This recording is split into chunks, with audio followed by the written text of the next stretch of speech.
안녕하세요. 재미주입니다. 좋아요, 구독, 알림 꼭 부탁드릴게요.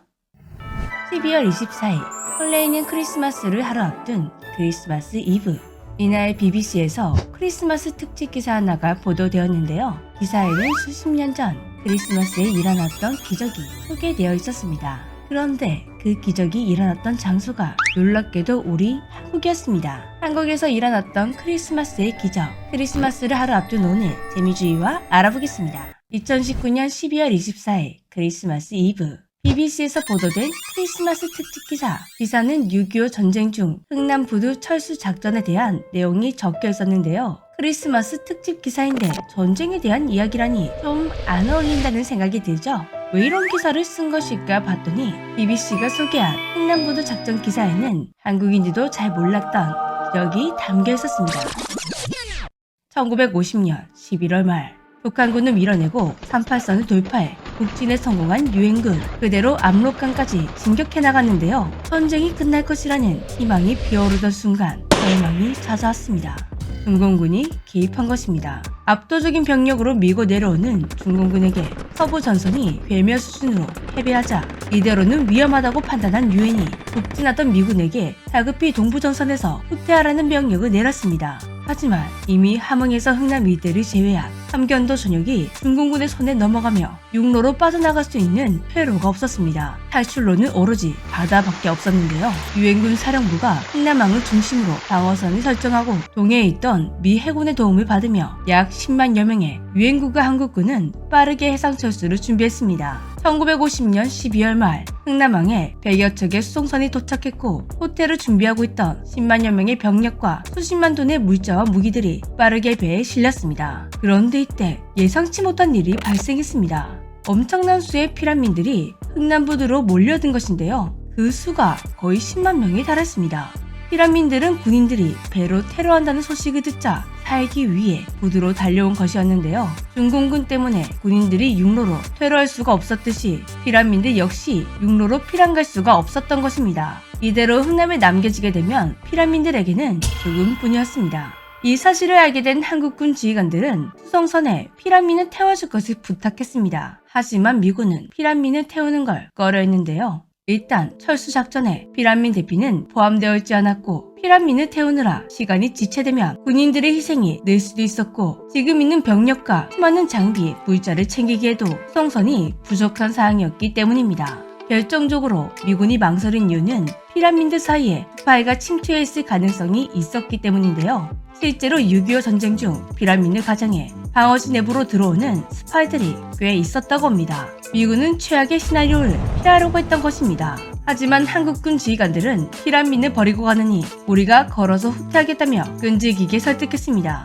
미국이 말을 들어주지 않는다면 우리 국군 1군단은 피난민을 엄호하며 육로로 후퇴한다. 미군 내에서도 미군의 민사부 고문으로 있던 현봉합 박사와 에드워드 H. 푸니 대령이 알몬드 군단장을 찾아가 직접 설득했습니다. 그리고 마침내 이들의 간절함이 알몬드 군단장에게 닿았는데요. 알몬드 군단장이 피난민 수용을 결정한 것입니다. 그렇게 흥남부두에서는 사상유례 없는 대규모 철수작전이 시작되었습니다. 193척의 선박이 동원되어 유엔과 국군병력 10만 명, 피난민 10만 명, 처음 계획했었던 철수 인원보다 훨씬 더 많은 20만 명이 배를 타고 철수하는 기적 같은 일이 벌어졌습니다. 흥남부두 철수작전이 완료된 날은 12월 24일 크리스마스 이브였습니다. 그렇다 보니 사람들은 흥남부두 철수작전을 보고 크리스마스의 기적이라고 부릅니다.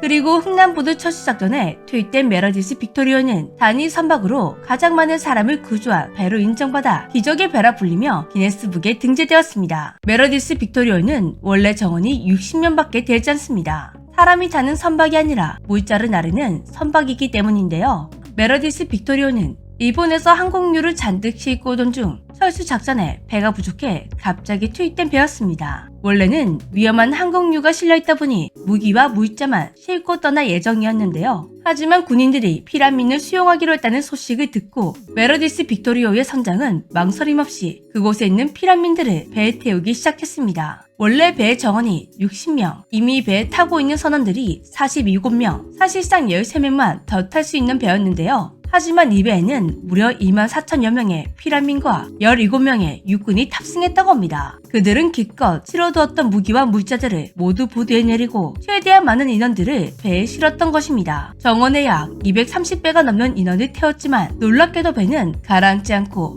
단 한 명의 사망자도 나오지 않은 채 무사히 거제로 도착했습니다. 정말 기적이라고 말할 수밖에 없는 일이었는데요. 군의 명령이 아닌 오로지 자신의 의지로 수만 명의 피라민을 구하기로 결정한 메르디스 빅토리오의 선장 레너드 라루. 훗날 가톨릭에 입회하여 수도자의 길을 걷던 그는 이날의 덕행을 인정받아 성인으로 추대되었다고 합니다. 그리고 메르디스 빅토리오에서는 한국인들에게도 잘 알려지지 않은 또 다른 기적이 있었습니다. 그 기적이 BBC 특집 기사를 통해 알려졌는데요. 기사에 등장하는 김치 1, 2, 3, 4, 5. 놀랍게도 이 김치들은 피란 중 메르디스 빅토리오에서 태어난 새 생명들이었습니다. 배에 오른 피란민들 중에는 출산 시기를 앞둔 5명의 산모가 있었는데요.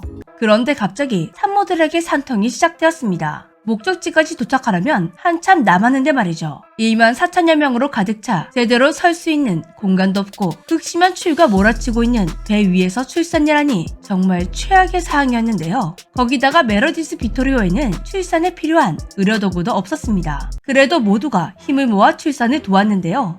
가위조차 없다 보니 조선사는 자신의 이로 탯줄을 끊어가며 아이를 받아냈습니다. 그렇게 배 위에서 기적적으로 태어난 아이들에게 미군 선원들이 임시로 김치라는 이름을 붙여주었다고 합니다. 배에서 태어난 김치 1, 2, 3, 4, 5 아기들은 모두 무사히 살아 거제에 도착했습니다. 사람들은 이 아기들의 탄생을 두고 크리스마스의 기적이라고 불렀는데요. 출산 직후 가장 연약한 아기들이 그 모진 환경을 견디고 살아남아 거제에 도착했다는 게 정말 기적이었기 때문입니다. BBC의 기사에는 김치 2과 5라는 이름을 받은 손양영 씨와 이경필 씨의 이야기도 실려있었는데요. 배에서 태어난 첫 번째 아기 김치 1, 송양영 씨는 세상에 태어난 순간부터 평생을 함께할 그리움을 가지고 태어났다고 합니다. 만삭의 아내와 어린 2명의 자녀를 함께 대표하는 건 어렵다고 판단한 그의 아버지는 자녀들에게 반드시 돌아오리라 약속하며 삼촌에게 아이들을 맡기고 아내와 함께 배에 몸을 실었다고 합니다. 하지만 그 약속은 지킬 수 없는 약속이 되고 말았는데요.